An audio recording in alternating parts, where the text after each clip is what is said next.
All right, great. I think we are live now. Welcome, Sean. Hi, how you It's doing, great. Eric? What's going on, man? I'm good, buddy. It's good to see you again. Yes, It's good to see absolutely. you, mate. Always, Yeah, man. Rock that.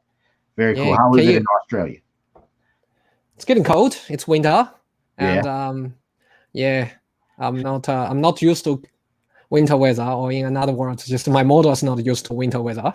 really. Winter The there? typical for Wow. the typical for typical Bondi Beach, those rock pool the kind of scenario I wouldn't be able to do so because it's just getting a bit chilly. Yeah, Yeah, very I cool. miss all this. I miss my summers. How about Wow. you?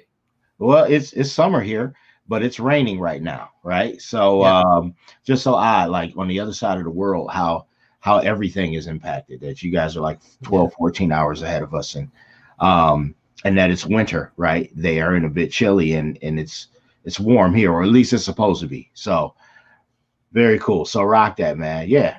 Stay yeah, warm. You know what I mean? Keep your hoodie on. yeah. Do you wanna share about the recent projects you're doing, Yeah, man. Sean? So just had a photograph go. It just went viral over in the States, and Yeah, it was around it was a Civil War image of a high school senior student who does reenactments as a hobby.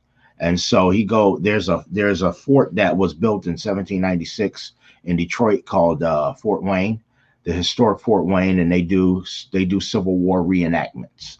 And so this yep, student, this 17-year-old boy, dresses up in old Civil War garb and costuming, and they do the entire reenactment.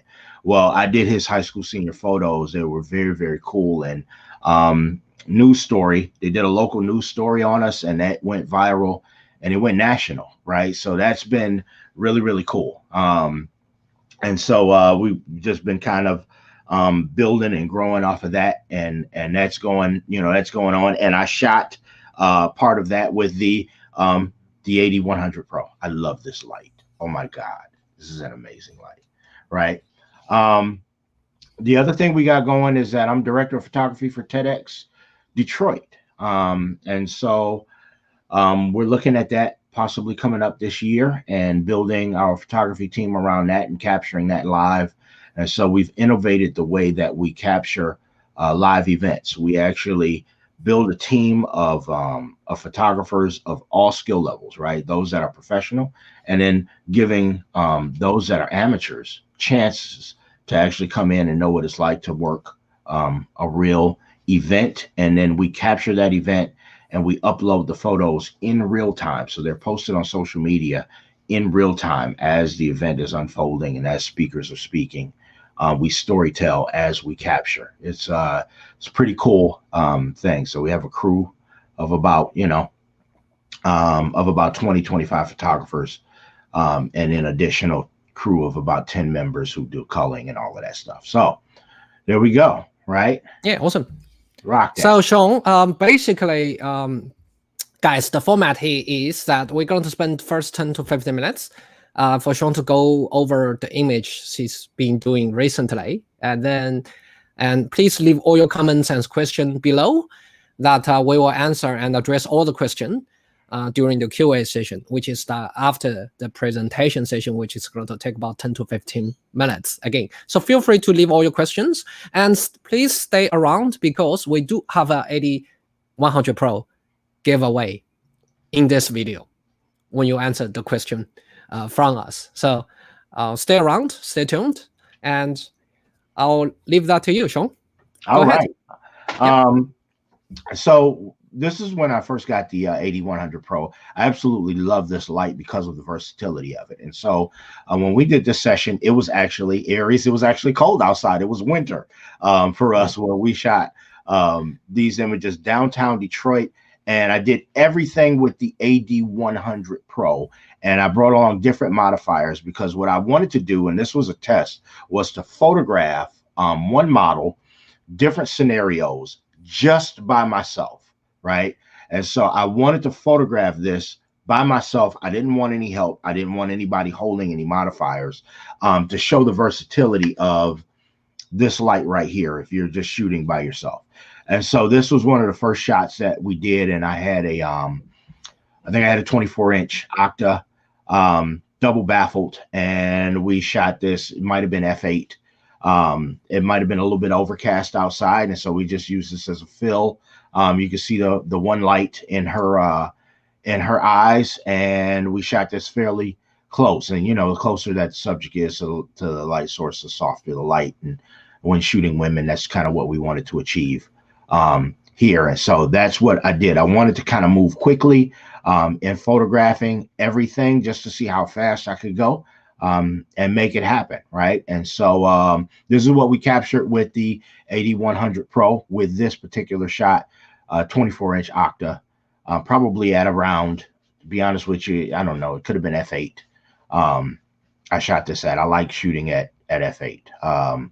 It's just my base is how I started. It's where I learned. Probably 1/125th of a second at f8, right? Probably ISO 100. Rock that. So next slide. If you could show us that same thing. These might have been with the umbrella. And so I think what I did was I immediately took the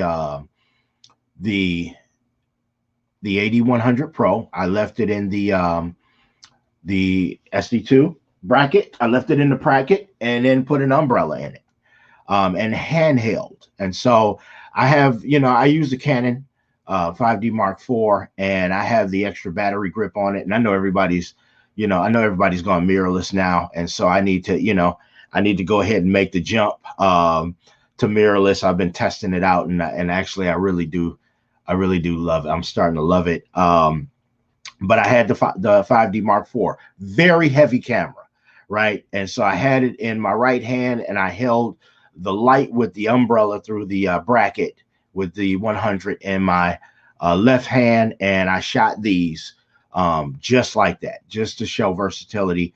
And I wanted some interest against the backdrop of the building there. So shooting low to high, I love to shoot low to high, and then this one was kind of eyes on, and letting the model do her thing, right? Next slide.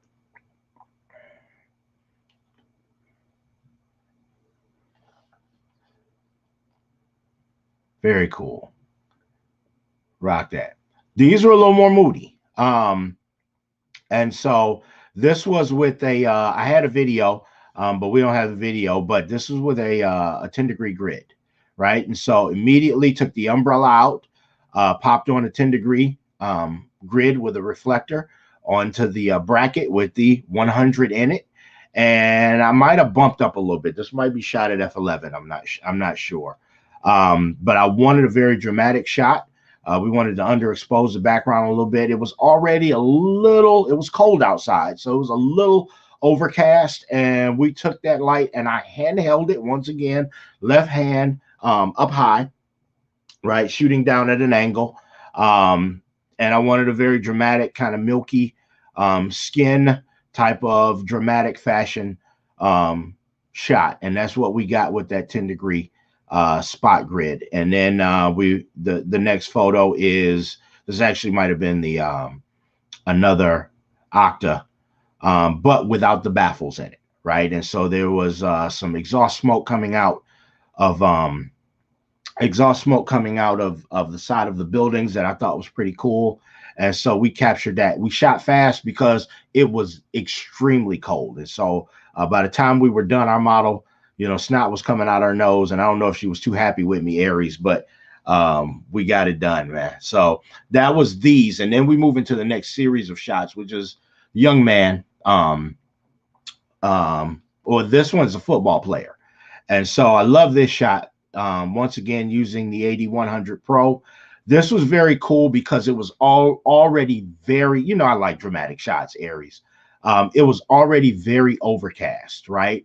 And so, and I love that red clay feel of the track at the school. And so we simply sat him down in his jersey with his Air Jordans. And I don't know what kid, I don't know how it is around the world, but kids in the States love their Air Jordans, right? And so we featured his Air Jordan shoes along with his Detroit Lions jersey. And we simply sat him on the thing. Very dramatic shot, underexposed the sky. And we just put the light up high. Once again, this is probably an F8er, right? Just to get some of the sky a little bit more sharp. I didn't go F16 because I didn't want to push the AD100PRO to its limit. But this is the shot that we got, and I was really pleased with that. It's very overcast. I love the dramatic sky against the dramatic lighting against his dark skin. It's pretty cool, right? I think it tells a really cool story about a high school football player. Next slide, right? This is the kid, the Civil War kid, and you don't see too many black cowboys, let alone black cowboys who are 17 years old, right? And so we were inside of a, I believe the house was built in 1856, Victorian home, everything original, right? And so original stuff on the walls, and he had his white shirt and his cowboy hat, and I just wanted to capture him in that space. It was very dark in there. It was very dusty. And so we just used the AD100PRO as a simple light source, right? I wanted him to look up at the light. I love shooting low. I think low are powerful shots, right? And so this kind of story tells about this young man who is a black man who is a cowboy in an 1856 Victorian home with the antlers on the wall, right? I just thought this was a very cool complement to his already existent senior pictures that we had done already, right? And so we, you know, of course we can't show all the other ones, but if you look at the next photo, you'll kind of see the storyline continue with him as a cowboy. And so this is sort of like that OK Corral feel of the cowboy with their jeans, his cowboy boots, and his jacket and his cowboy hat. And now the house that we are at the historic Fort Wayne, coolest place on the planet, right? Like established in the 1700s for war, but never seen wartime. And so there are all of these buildings, and this was the prison that was on the property, right? And so this is where they would take people or soldiers who had messed up, and they would put them in jail for a time. And so this building was significant in that way. And so we kind of set him up as if he were the law, standing outside on the front porch. And so the AD100 is camera left, right? And we're providing fill right to his right to that side of him, a little bit behind him, and then having it softly fade off. I wanted to capture the detail of the brick. I wanted to capture the bars on the windows, right? I wanted to capture the whole of him in this particular shot. And still, I'm shooting a little low because I still want him to look powerful. I want him to look authoritative, right? The next shots, I think, are a little fun. You tell me if I'm talking too much, Aries. Go ahead. I'm enjoying it. Right. Go ahead. Yeah, and this will be, I think this is the last of the shots, but I also love sun flares.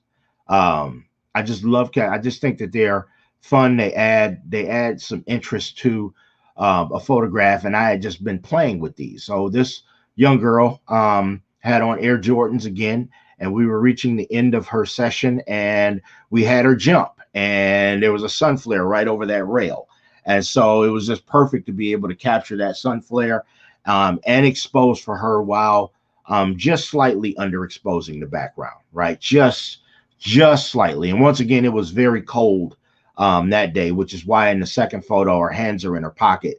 So it served as a pose, but it also served to warm her hands a little bit. And you can see the sun flare entering the aperture of the lens and going right off the side of the hair into her face. Normally, I wouldn't do that, but I just like this image particularly, right? I just thought it was pretty cool and warm, right, for this particular image with the water behind her and the sun setting behind her. So yeah, I think these are cool kind of ways to tell stories, to provide interest and give interest to photographs, right, that help tell stories of people, you know, and make stuff like senior photos or even business photos and things of that nature kind of kind of cool and helps separating people, apart from the pack. So there we go, man. I think we were right on 15 minutes. Awesome. Thank you, Sean. Guys, gentle reminder, we have a Q&A session now. We're entering Q&A session now. Any question is welcome. So feel free to ask Sean any question, including anything, relevant with the photo. I will tell you two things I love about Sean.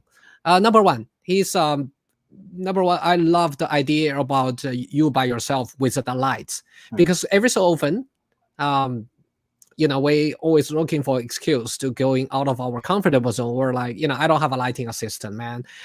It's too heavy and it's just too much hassle to take a lights on location. Look, Sean did all that by himself, even with a Brody, which is umbrella. If he can do it, we all can do it. And besides, AD100PRO, it's so light. It's like 500 grams. It's the size of a Coke can. If you can drink a Coke on location, you can take your light with you. So that's number one I love about Sean. No assistant, quick setup, and I'm telling you, and that's everybody can do this. But here's the can, right? Exactly. Another thing I love about Sean's work is, did you guys notice now there is a trend, like f1.4 and blur everything. It's beautiful. Including me, I'm part of the guy who's doing that. But it's so inspiring. Sean, it's the f8 guys. I'm not saying you guys should do f8, but I'm saying you guys should stick with your own guns.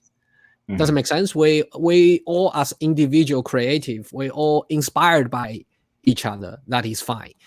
But end of the day, you should develop your own style. I love about Sean is he's sticking with his own gun. This is what I do. Like while everybody's talking about high speed sync, and f1.4 or f1.0, which blur the background, tell a way that you can't even tell where it is. What's the context? He's doing storytelling portrait and with f8, which works for him perfectly. The detail of the breaks, and there are so many images, the uniform images with a building in the background. You guys should totally check his Facebook out. It's already going viral online. It's one of my favorite image. You couldn't do it by f1.4 because it's just blur everything out. You can't even tell it's a building or it's a sky in the background. And f8, there is a reason small aperture works, and it works perfectly for Sean's style in terms of storytelling. I would encourage all of you to try all the formulas or all the recipes, whichever works for you to be creative. And that's my epiphany from Sean. Thank you for the inspiration, and I love it. I love our talk. Appreciate it. Thank you. I'm gonna tell you, man. That's kind of started out of all that stuff started out of need, right? So not wanting to carry equipment, 24-70 lives on my camera because variety, right, and ease of use, and being able to capture versatility and whatever I needed to capture a little bit, right? And Kinsman just asked me that question. Most of the time, the lens that I use is a 24-70 2.8. I love that lens. It lives on my camera because of the versatility of it. I can do portraits with it, as well as I can wide out and capture the background. Also, I love to use it at 24 a lot because lenses at that focal length cause distortion, and when you're shooting low, angles tend to go extreme, right? I love that. Most people don't like. If you're shooting architecture, this is not good, right? You certainly want straight lines, but with people, with high school seniors and creative portraits, I love capturing the background, and I love the effect and power that those angles give me, and what I'm able to create and capture with wide angles. So 24-70 there, Kinsman. Thank you for your question, man. Rock that. Where was the light placed on her? And I'm assuming you're talking about the young lady that was jumping. I think is that question, or that's the young lady was jumping. Let me just swap to the jumping photo. Just give me a sec. Yep. Okay. Yep. Both. I think the one jumping was upper right, camera right, and high, shooting high to low, 45-degree angle. And though I would say that it's the same for the one on the left, right? I like shooting 45-degree angles, right? 2/3 is just, base. It's just base stuff, right? And that comes from my days from shooting in the studio, 45-degree angle, 6 feet, 5 feet, 6 feet away from the backdrop. Did you use any accessory like umbrella or the AKR1 dome? So, Or so bareboat? this was AD100PRO with a. There was an accessory. It's not an umbrella. It's a Aries, help me out. Which one is it? It's the Softbox. I think it was the 120. The 120. P120. Oh, P120. Yeah, the P. Oh, it's a big it's the big modifier, huge. isn't it? Yeah, there was a huge. It's a huge modifier. Huge modifier. Yeah. So I wanted to set it up. I wanted to capture some good stuff because we did some group stuff out there, and so I wanted soft light. I wanted soft light. I wanted a big I wanted a big modifier because I wanted soft light across. It was about 3 or 4 people that we had to capture, right? And so I used the 120, and we just used that on her. So we put it up high, C-stand, and we blasted her out. Right. And so the sun was setting, and so it was important for me to capture these quickly.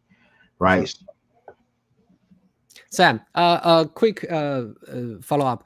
So P120 Sean's referring to is the 120 centimeters parabolic softbox. The bigger the softbox is, the softer the light is. So it's important to have a bigger softbox when we're taking group photos, because we need to place that further away from the group as well, each of which will have relevantly smaller lights. So yes, the light source become relevantly smaller because it's further away. So it's important to have a larger larger light modifiers for group portrait. Just for the information. I thought you might be interested. So, and we use the S2 bracket with the 100, and and so you'll see the transitions in the shadows a little softer on those. So absolutely. What f-stop did you use on the jumping photo? I'm going to tell you. I'm going to tell you it's at least f8. I'll tell you, Jack, it's at least f8 that I use. Shutter speed might have been 1/125th of a second. Might have been 1/60th of a second. I'd have to look at the metadata on that. But we froze with flash, and of course it's the on 3, 1, 2, 3 jump right capture. Flash helps freeze. So how do you balance strobe and ambient light outside? Easy, light meter, and use your eyes, right? So I don't people ask that a lot, right? Like, how do you I think after you do it for so long, you can just kind of see it and make it happen. You know what you're looking for. I think the second portrait might have been shot at 2.8. That was certainly a lower aperture. Might have been 2.8, might have been 3.5, or something like that. But you get to a point where you kind of know what you want to do. But I always started out metering light, right? And you meter to what you need to. You might have Aries. What would you? Basically, what I would do is I'm metering the natural light without flash. If you're looking for natural, like there's no formula. It's not math. So there's no formula for everyone. But if you want to go for the natural end, stick with ambient. So 0 EV or minus a third EV. If you want to go ahead with the kind of dramatic punch sort of information, like a bit darker and moody, and the portrait kind of stand out, go for -1 stop or even -2 stops, like what Sean did at the train station. So it's really your taste. How would you like to balance the ambient and the strobe? But the idea is the ambient light control the environment. Your strobe controls how bright your model should be. That's right. That's the idea. Yeah.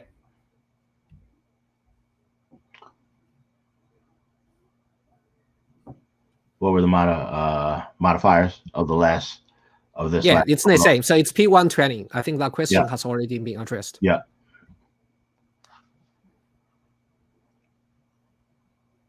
What is the best small modifier for the AD100PRO? The best small ones is probably that AK kit. I love my 24 deep octa. There's a 24-inch deep octa that I use. Umbrellas I use, and I'm gonna tell you, I don't know if it's the best modifier, but for ease of use and carry, that is the deciding factor for me. Right. So I know when I started at carrying all of that stuff on location, and then shooting for hours and then having to carry all of that stuff back was a pain in the rear. Yeah. And so small is better. And I think that umbrellas give you great light sources, great soft light sources. You can do shiny material. You can do the white material, you can do the black, you can have 3 umbrellas and they're all easy to carry. You can do what you need to do, right? I think those are probably I would say the best small modifiers for versatility when you're out in the field and portable. Yeah. You know what I love about Sean? Because Sean actually inspired me. You inspired me way further than you could imagine. Oh my God. So remember in our last talk, you said you only use 1 modifier on location? Yeah. Ever since our talk, that's what I start doing, and life gets way easier. I realize I don't need to change a modifier for every single image, which I kind of burns out. I was already tired before I started clicking the shutters because all the weightlifting, and I'm away, and you are way. You have a way more muscle than I am. You can imagine how tired I was, and I was walking on the beach, working in the sands, I was climbing the rocks. Oh man. Oh, I love Australian hiking, but not with 20 kilos of gears. Yeah. So ever since our last talk, I started to just use 1 modifier on 1 light. Very it changed cool. the way I talk. I'll share with you later. But yeah. But thank you, Sean. Cool. That's the personal epiphany I took out from our last chat. Man, I'm telling you. Hey Sean, does your F8 default come from the old press photographer's F8 and be there? No, it doesn't come from that. But you know what? I might have been taught that way though. The fuck old press photographers F8 and be there. Yeah, that sounds is cool. Yeah. Oh, Simon, you're pretty good with coming up, with all those sales F8, baby. Yeah, man. we probably should use as the topic of our talk. F8 and be there. How cool that is. No, that's it. Actually, it might. Simon, you are a genius. When I learned a lot of like that's my default, right? Is 1/125th of a second at F8. I just love starting at F8, and then what I do is that becomes my base for especially when I was in studio, that becomes my base. But since I have been storytelling, F8 is important to me because it captures the background, right? It is a place where I need to get background for the most part in focus enough to be able to tell the story for the high school senior or the subject or the business person or the environmental portrait that I'm looking to do. So that's why F8 is important to me. Now, I love 1.4, 1.6, F2, right? 2.8 for portraits. I think those are the milky bokeh is some of the most beautiful stuff that you will ever see in your life, stuff that is well lit and well balanced and all of that stuff. But for my niche and for my genre and my clientele, they love what I do in storytelling. They particularly pick locations because they want to feature them. And so that's the reason for F8. But I might have learned that way though, Simon. All right. How many lights do you like to use the most, just one AD100 or multiple. One. I like to use one AD100 Pro. Yeah. You want to know why? And this might sound like, Sean, oh my gosh, Sean, you're not an artist. You're not a true artist. When you've been photographing for years, time means something, right? Time, versatility, ease means something. And when you're on location and you have multiple sessions in a day and you got to get it done, you want to get it done with the least amount as possible. And so that has, when my career started and I needed to make money in my career, that was my approach. This freaking thing right here, oh my God, this thing right here is answer to prayer. Do you hear me? This thing right here is answer. If you tell me, I can put this in my pocket and run. I can put this in my pocket and run and go photograph something with an umbrella real quick and be done and put it back in my pocket. Are you crazy? Oh my goodness. Hottest stuff on the planet. I don't care what you say. Did you use any stick or pole to mount your light? No. So when I did handhold, I used the S2 bracket, right? And so I handheld this, right? I'd hold it up high, and I handheld this. Although this is light, I don't know if I want to put this on a pole, unless I had an assistant holding it, not with my camera in the other hand. Though you can. So other times where you saw the light, it was definitely on a stand or a C stand of some sort way down. So shooting outdoor can be an issue for lower power flash. What was the AD100PRO? I don't know if I understand what you're talking about. He's talking about because it's 100 watts lights. Well, I'm not trying to shooting outdoor. I'm not trying to overpower the sun a whole lot. So I'm definitely not using this to do what a 600 watt or 1200 watt flash will do. Exactly. So I'm using this to capture background. Typically when I am shooting, I'm not shooting at dusk, right? It's not dusk or dawn.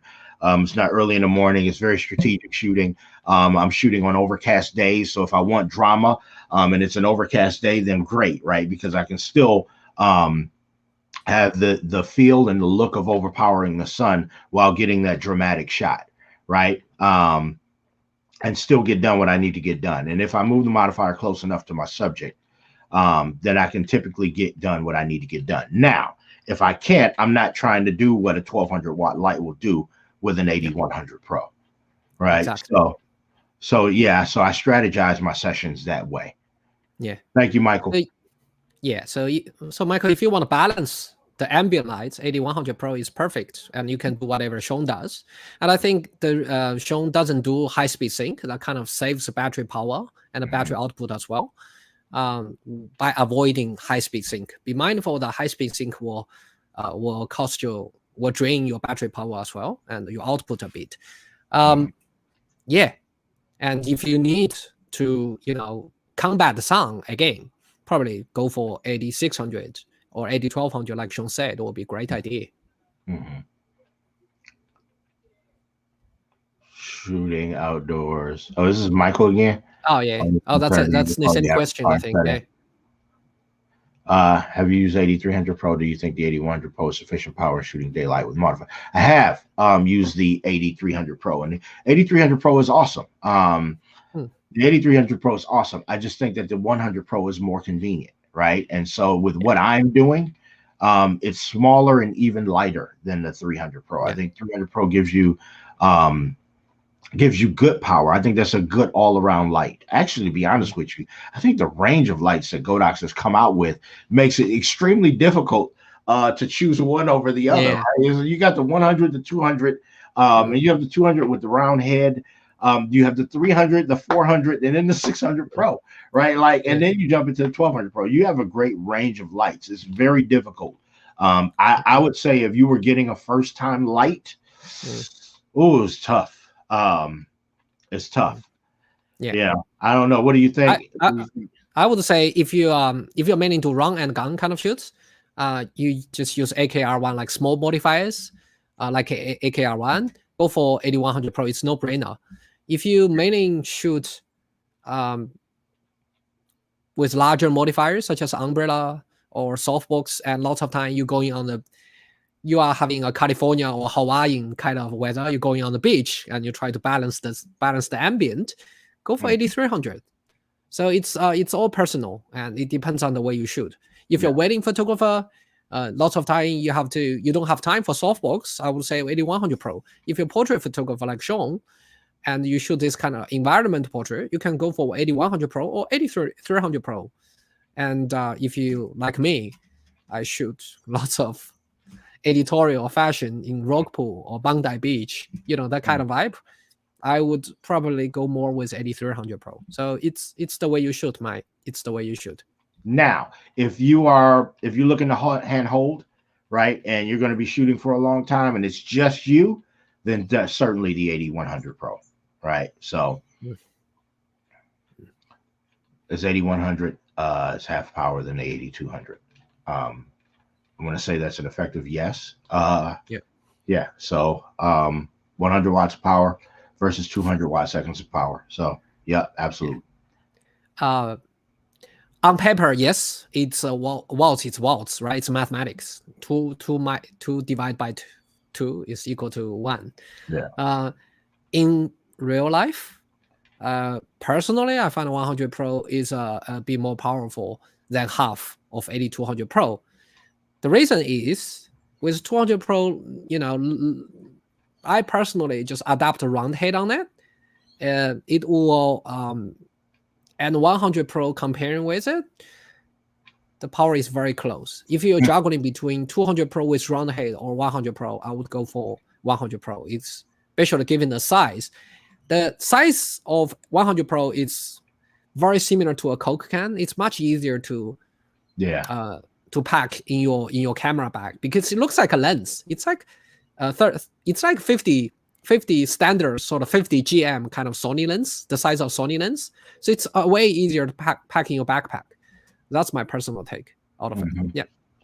So yeah, I know that there are tests on that stuff, but yeah, cool. There are other people, other guys I love. They did some really in details comparison between 200 Pro and 100 Pro. You guys can check it out on the internet. So cool.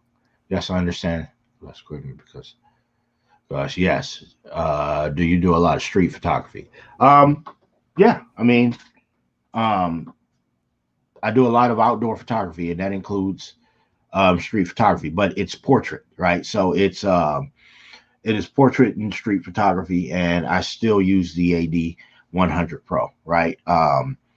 And what I find is that I'm either using the AD100 Pro, or if I need to bump up, I'm bumping up to the AD400 Pro. And the reason that I like to use the 400 is because of the proprietary mount. So it has this, it has a mounting system that allows you to add a Bowens, right? So it has an adapter that you put on the AD400 Pro that allows you to put a Bowens mount modifier on there, as well as it has the proprietary Godox mount for the S65 W and the S85W, right? So it gives me versatility in that sense. What's also pretty cool about the 400 is that you can also mount it in the S2 bracket, which is actually pretty cool. You got to be careful with that. You can mount it in the S2 bracket, but you want to make sure it's pretty heavy for that. So either one I do use for street photography, but my go-to is the AD100 Pro,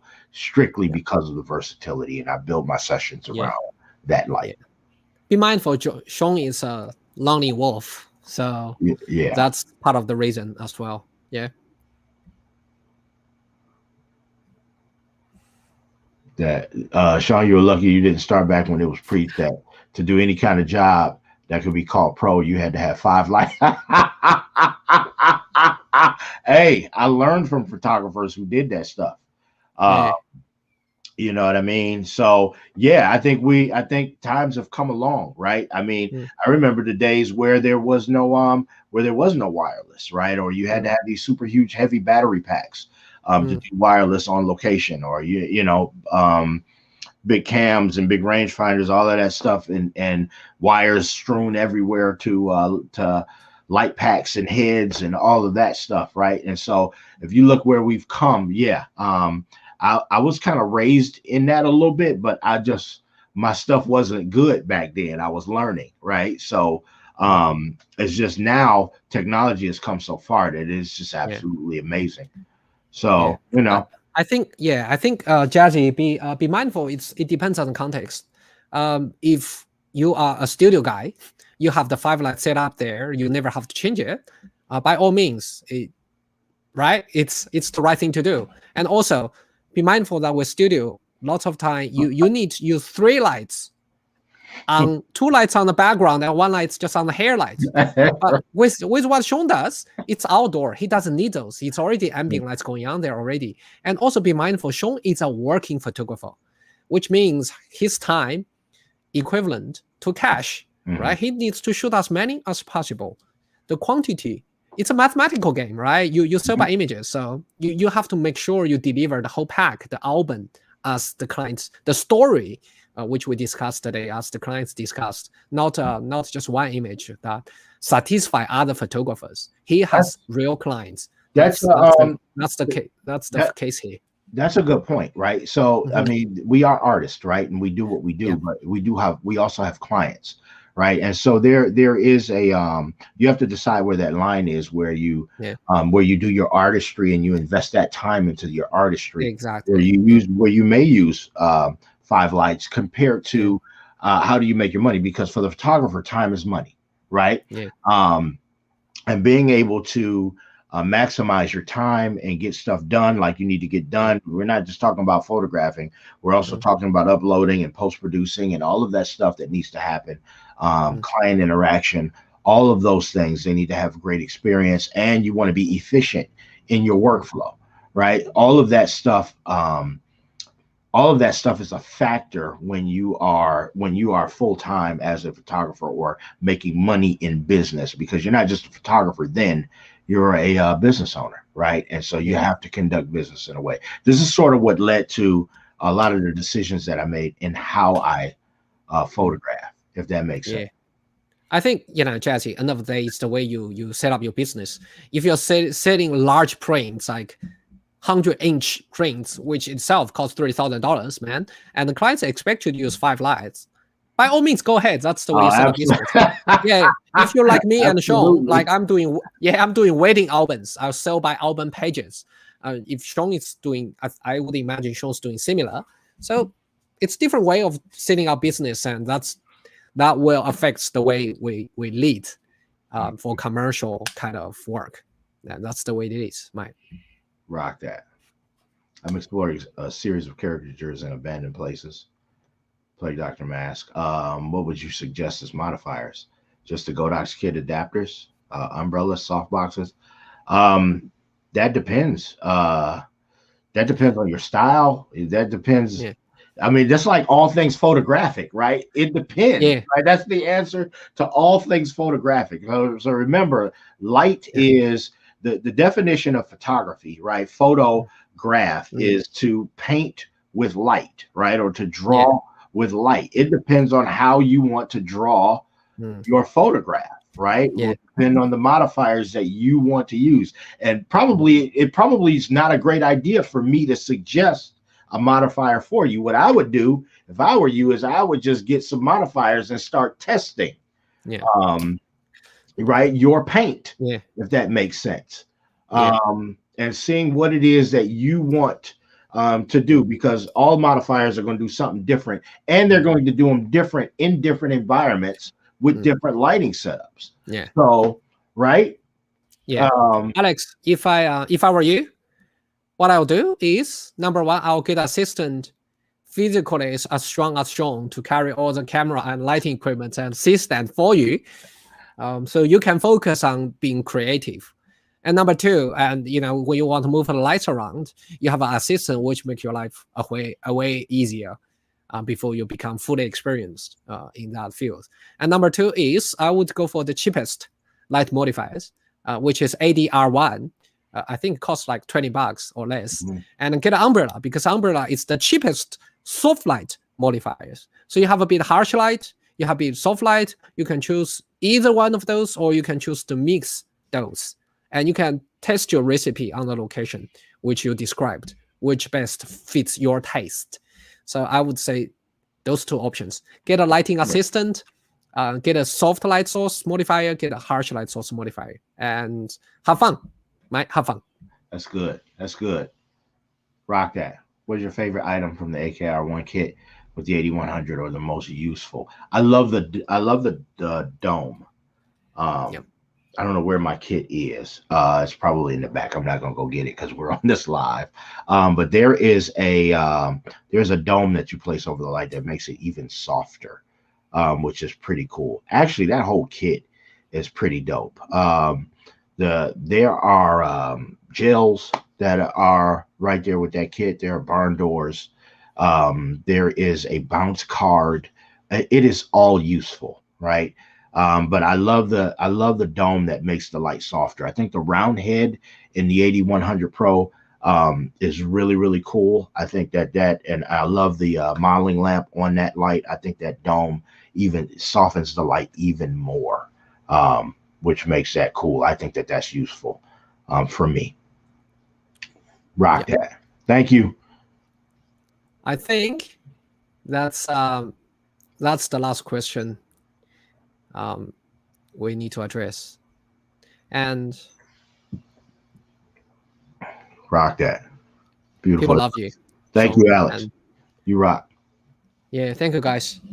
I think that wraps up for our talk today. Thank you, Sean, again for your time. Thank you. You can follow Sean's Sean. You can find Sean's work on his Facebook as well as his Instagram, and he's also holding this great conference. Can you talk about it before we wrap up? Yes. So I am CEO, and I run the Rock That Photography Conference and Trade Show over here in the States, and we just had a virtual conference that Aries spoke at. It was amazing. We had 1,000 registrants at this conference, and it was absolutely amazing. This conference is set up and designed to feed and to grow all cultures of photographer. We were built to invest in creatives. That is it. We are a nonprofit organization. We are not set up for profit. We are set up to invest in photographers and to build a community around you all that helps you to grow. And people like Aries, who has lent his talent and his education, his knowledge to the conference. These type of people are the people that we bring on board to teach, right? People at very high levels that have accomplished a whole lot, but are seasoned, right? And have seen the ups and downs of business, right? And these are the people that we bring before you to invest in you. So September 2nd through the 4th, we're doing the actual conference. We will have the physical conference with a version of virtual as a part of it for September 2nd through the 4th, 2021, right? So rockthatconference.com is where we are, and we love photographers.com. Yeah. Awesome. Rockthatconference.com. And thank you, guys. I hope you enjoyed the talk. I'll see you till next time. Thank you, Sean. I appreciate you, Mike. Thank you. All Bye-bye. right, Aries. Thank you, man. Bye-bye.